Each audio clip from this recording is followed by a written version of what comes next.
He mopped the floors in silence, wore the same grey uniform every day, and kept his head down as doctors rushed past him.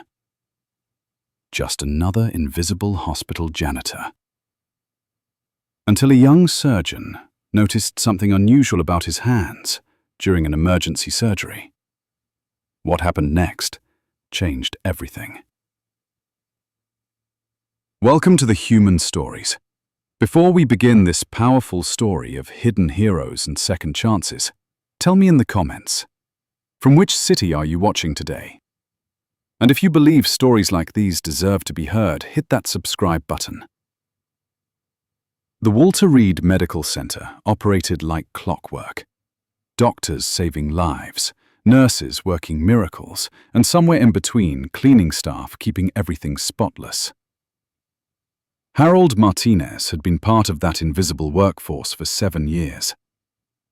Every morning at 5:30 a.m., he'd clock in, wearing the same grey coveralls, carrying his mop and bucket to the surgical wing.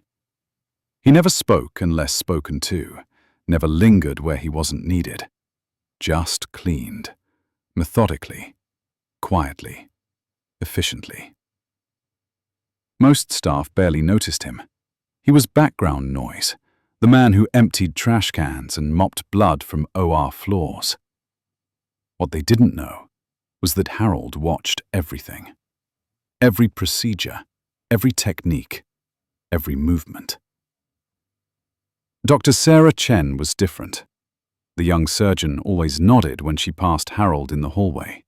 Sometimes she'd even say thank you when he cleaned around her workstation. She was observant in ways others weren't.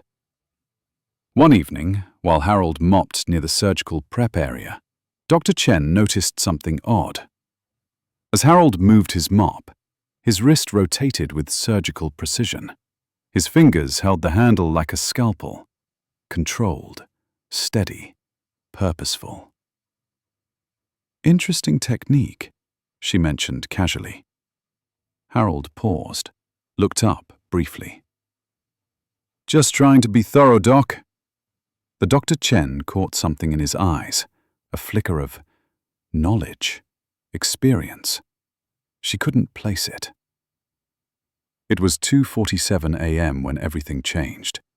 A convoy accident brought in 3 critical casualties. All ORs were full. The trauma bay was chaos. Dr. Chen was working on a soldier with massive abdominal trauma when her attending surgeon collapsed. Heart attack, right there in the middle of surgery. "Get Dr. Williams!"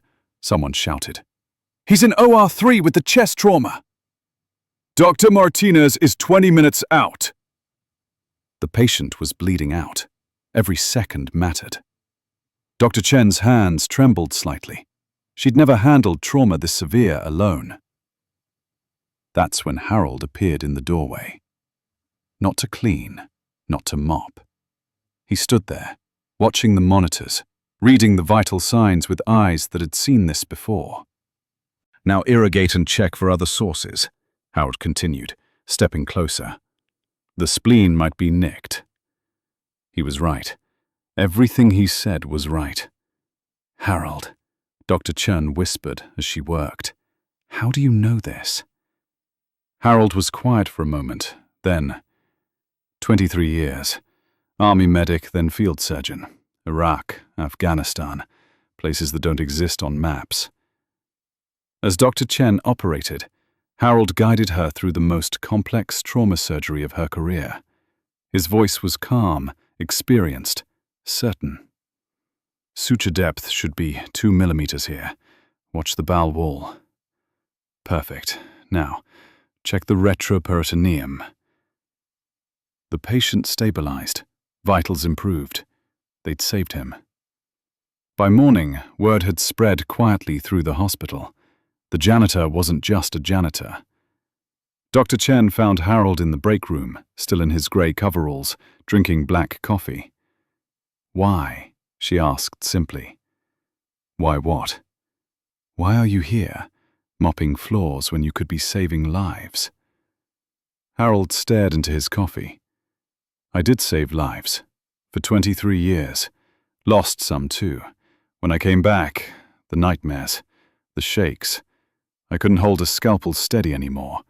Thought that part of me was gone. But last night someone needed help. That's different than living with it every day. Dr. Chen didn't let it end there. She spoke to the chief of surgery, pulled Harold's military records. Bronze Star, Purple Heart, 3 commendations for valor under fire, field surgeon who'd saved hundreds of lives in impossible conditions. The hospital offered Harold a position, not as a doctor, his credentials had lapsed, but as a trauma consultant, someone who could guide young surgeons through the cases that textbooks couldn't prepare them for. Harold considered it for weeks. Finally, he said yes. 6 months later, Harold Martinez wore different scrubs, navy blue, not grey. He stood in trauma bays, not behind mop buckets. And when the worst cases came in, the ones that broke young doctors, Harold was there, calm, steady, experienced. He never talked about his service, never mentioned the medals locked away at home. He just saved lives, the way he always had, quietly, efficiently, without recognition. But now Dr. Chen and others knew. The janitor who'd mopped their floors had been protecting them all along, teaching them, watching over them. Some heroes wear capes. Others wear grey coveralls and carry mop buckets, until the moment comes when they're needed most. Have you ever met someone like Harold? Someone invisible until they weren't. Someone whose quiet presence carried more weight than their words ever could. Share their story in the comments. Say their name. Because here... Until next time, remember, you never know who's standing quietly beside you. This video is a fictional narrative created for emotional, inspirational, and entertainment purposes only. The characters, events, and situations portrayed are entirely imaginary and should not be interpreted as factual representations. Any resemblance to actual persons or events is purely coincidental.